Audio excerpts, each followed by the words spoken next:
क्या अब कैसे इससे जान छूटेगी? हम अपने मर्दों का ज़हन कैसे चेंज कर सकते हैं कि इंसानियत से गिरा हुआ फेल है ये, जब आप एक औरत के ऊपर हाथ उठाते हैं।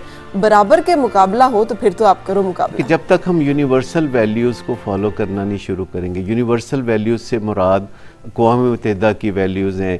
हमारे मुल्क में आपको पता है अक़वाम मुत्तहिदा का तासुर भी कोई अवाम में इतना अच्छा नहीं पाया जाता। हम समझते हैं कि बस ये बीजी को गठजोड़ है या कुछ ऐसा है। अक़वाम मुत्तहिदा, वैसे अक़वाम मुत्तहिदा के काम भी ऐसे ही हैं। सुनामी पे उन्होंने जितने फंड जमा कर लिए थे और जो कर लिया था, हमारे सैलाब-ज़दगान के बारे में माशाल्लाह मदद देते हुए जैसे खुले दिल का मुजाहिरा कर रहे हैं, हमें वो भी नजर आ रहा है। देखिए ये भी आपका तासुर है ना, अवामी तासुर जो है, मैं इससे एग्री नहीं करता। जहाँ सारे ममालिक जो है इकट्ठे बैठते हैं वहाँ बहुत अच्छे फैसले होते हैं, बड़ी अच्छी वैल्यूज़ को प्रमोट किया जाता है। लेकिन हमारे मुल्क में आप ठीक हैं, आपके ऊपर भी अगर ये तासुर है, तो जब हमारे यहाँ ये तासुर फैलाया जाता है कि यूनिवर्सल वैल्यूज़ कोई इतनी अच्छी वैल्यूज़ नहीं होती, हमारी अपनी वैल्यूज़ बहुत अच्छी हैं, तो ये बात दुरुस्त नहीं है। जैसे मैं अभी फोटो कॉपी तो डॉक्टर साहब, अमेरिका में कौन सा ख़वातीन पे तशद्दुद ख़त्म हो गया है या दूसरे ममालिक में कौन सा ख़त्म हो गया है? जापान तक में औरतें पिट रही हैं, अमेरिका पे बदतरीन तशद्दुद ख़वातीन पे वो किया जाता है और वो बड़ी उसका सामना कर रही होती हैं।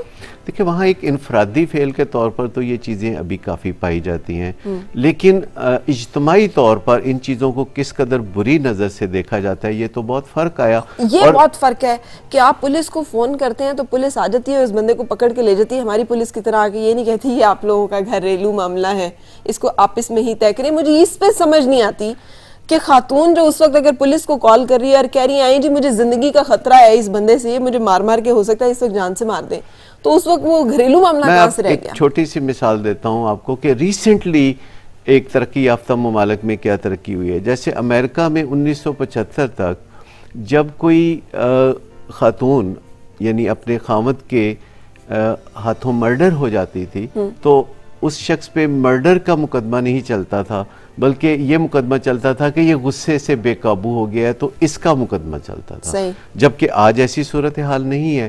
तो ये जो तरक्की उन्होंने रिसेंटली किया है ख़वातीन के हकूक़ में, अगरचे पहले वहाँ बड़ी डार्क एजेस थी ख़वातीन के हकूक़ के हवाले से और हमारे मुआशरे में अरसा दराज से ख़वातीन के हकूक़ का कुछ ख्याल किया जा रहा था, लेकिन हमने पिछले 100 साल में ख़वातीन के हकूक़ के मामले में कोई फर्दर तरक्की नहीं की। जायदाद का हक हमारे मुआशरे में ख़वातीन को हमेशा से है, अगरचे देते नहीं लेकिन इस हक को तस्लीम किया जाता है। लेकिन 100 साल पहले तरक्की याफ्ता ममालिक में, मेरा ख्याल है वालिदैन जब बेटी को अपना उसका जायज़ हक विरासत का नहीं दे रहे होते ना, तो वो राह रख उस्तवार कर देते हैं इस चीज़ की कि फिर मियाँ भी उसके साथ जो मर्जी सलूक करे, फिर उस पर उन्हें नहीं परेशान। ये बुनियादें हैं। जब हम औरत को कमज़ोर करते हैं, जब हम उसकी तरबियत इस तरह करते हैं कि तुमने नर्वस रहना है, तुमने हाँ जी करना है, तो हम समझते हैं कि इस तरह उसकी ज़िंदगी बेहतर हो सकती है, पर इस तरह ज़िंदगी ख़राब हो सकती है।